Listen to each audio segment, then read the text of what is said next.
اعوذ باللہ من الشیطان الرجیم بسم اللہ الرحمن الرحیم۔ السلام علیکم پیارے بچوں، میں ہوں نصیر الیاس اور آپ دیکھ رہے ہیں میرا یوٹیوب چینل۔ اس سے پہلے ہم نے جو ڈیفینیشنز ہیں ان کا سلسلہ شروع کیا تھا، تو الحمدللہ پہلے 3 چیپٹر، پھر اگلے 3 چیپٹر اور اب آخری 4 چیپٹر۔ پہلے 3 چیپٹر میں سے آپ کا پہلا پارٹ آتا ہے، دوسرے 3 چیپٹر میں سے آپ کا پہلا پارٹ آتا ہے، اور اب آپ کا آخری پارٹ جو ہے وہ ان 4 چیپٹر میں سے آئے گا۔ تو چیپٹر نمبر 7 کی پہلی ڈیفینیشن آپ دیکھیے، زاویہ کی تعریف لکھیں۔ زاویہ دو شعاؤں کا اتصال یونین ہوتا ہے جس کا نقطہ آغاز مشرق ہو۔ نیچے اس کی میں نے پکچر بھی آپ کو لگا دی، ان کے 2 لائنیں آپ کی جو ملتی ہیں تو وہ کیا مطلب تھی، زاویہ بنتا ہے۔ اب دوسری ڈیفینیشن ہمارے پاس قائمہ زاویہ کی تعریف لکھیں۔ قائمہ زاویہ ایسا زاویہ ہوتا ہے جس کی مقدار 90 ڈگری کی ہو، یعنی کہ یہ بالکل سیدھا زاویہ ہوتا ہے ہمارے پاس۔ تو اب جو ہے اس کی ہمارے پاس جی ڈیفینیشن نمبر 3، شکل کی مدد سے زاویہ مستقیم کی وضاحت کریں۔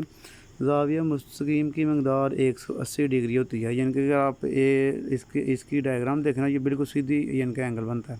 حد زاویہ کی تعریف کیجیے۔ حد زاویہ کی مقدار 0 سے بڑی اور 90 سے چھوٹی ہوتی ہے، یعنی کہ 0 سے بڑا اور 90 سے چھوٹا جو اینگل ہوتا ہے وہ حد زاویہ ہوتا ہے۔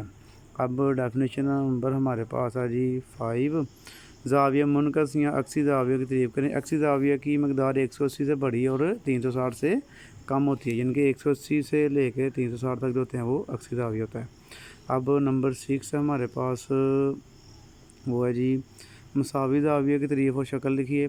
مساوی زاویہ کی مقداریں مساوی ہوتی ہیں، یعنی کہ دونوں کی مقداریں ہوتی ہیں وہ سیم ہوتی ہیں۔ اگر ایک سائڈ پہ 60 کا دوسری سائڈ پہ بھی 60 کا ہوگا تو وہ اس کا مطلب ہے یہ دونوں کیا ہوں گے، مساوی ہوں گے۔ نمبر 7، متصلہ زاویہ کی شکل سے وضاحت کریں۔ 2 ایسے زاویے جن کا راست مشرق اور ایک بازو مشرق ہو متصلہ زاویہ کہلاتے ہیں، یعنی کہ آپ دیکھ سکتے ہیں جی تینوں لائنیں جو ہیں وہ ایک ہی پوائنٹ سے نکلی ہیں، وہ راست ہو گیا، اور جو درمیان میں بی ڈی ہے نا وہ دونوں میں سیم ہے۔ نمبر 8، سپلیمنٹری زاویہ کی تعریف۔ ایسے 2 زاویے جن کا مجموعہ 180 ہو سپلیمنٹری زاویہ کہلاتے ہیں۔ کہ 2 زاویے کو جمع کریں تو 180 آ جائے تو وہ کیا ہوگا، سپلیمنٹری۔ اور اس کی دوسری ڈیفینیشن اب نامی کمپلیمنٹری زاویہ کی تعریف۔ ایسے 2 زاویے جن کا مجموعہ 90 ڈگری ہو تو وہ کیا کہلاتے ہیں جی، کمپلیمنٹری زاویہ کہلاتے ہیں، دونوں ایک دوسرے کا ریورس ہیں۔ اب اس کی ڈیفینیشن نمبر ہمارے پاس 10، قاطع حد کی تعریف۔ قاطع حد ایسا حد ہوتا ہے جو 2 یا زیادہ خطوط کو مختلف نقاط پر قطع کرے، یعنی کہ آپ نے 2-3 لائن لگا دی ہے، اس کے اوپر سے ایک لائن لگا دیں گے، وہ ذرا تینوں کو کراس کرتا ہوا جائے گا، تو اس کو ہم قاطع حد کہیں گے۔ اب جی ہمارے پاس اس کی نیکسٹ ڈیفینیشن ہے، متشکل اشکال کی تعریف کیجیے۔ ایسی کثیر الاضلاع ہوتی ہیں جن کے متناظرہ زاویہ مساوی اور اضلاع تناسب میں ہو، یعنی کہ ان کے سائز چھوٹا بڑا ہو سکتا ہے لیکن ان کی شکل ایک جیسی ہوگی، یہ متشکل اشکال کہلاتی ہیں۔ اب نمبر 12، چکوڑ کی تعریف اور شکل بنائیں۔ 4 اضلاع والی بان شکل چکوڑ کہلاتی ہے، بس یہ سمپل سی اس کی ڈیفینیشن ہے۔ 4 ضلع والی کوئی بھی شکل بنا دیں گے آپ۔ آگے جی متوازی خطوط کی تعریف لکھیے۔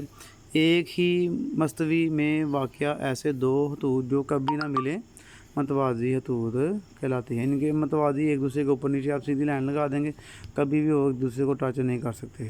اب ہمارے پاس اس کی آ گئی جی ڈیفینیشن نمبر 14، مستطیل اور مربع کا فرق۔ مستطیل متوازی الاضلاع جس میں ایک زاویہ قائمہ ہو، مربع ایک مساوی الاضلاع مستطیل مربع کہلاتی ہے۔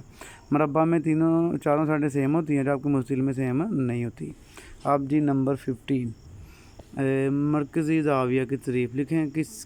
کسی کوسے کبیرہ کا مرکز پر بننے والا زاویہ مرکزی زاویہ کہلاتا ہے جی۔ اب اس کی ڈیفینیشن ہمارے پاس آ گئی 16، کوسے کبیرہ کی تعریف۔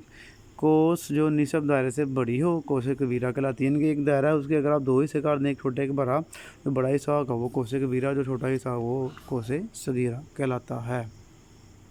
جیسے اس کی ڈیفینیشن نمبر 17 ہے، کوس صغیرہ کی تعریف لکھیں۔ کوس جو نصف دائرہ سے کم ہو کوس صغیرہ کہلاتی ہے، یعنی کہ جو چھوٹی ہوگی نا کوس، وہ کوس صغیرہ، جو بڑی ہوگی وہ کوس کبیرہ۔ اب ڈیفینیشن نمبر 18، دائرہ کے قطر کی تعریف لکھیں۔ اس وطر کی لمبائی جو دائرے کے مرکز میں سے گزرے قطر کہلاتا ہے، یعنی کہ دائرے کے سینٹر میں سے اگر آپ ایسی لائن لگائیں جو دونوں طرف ٹچ کرے وہ قطر کہلاتی ہے۔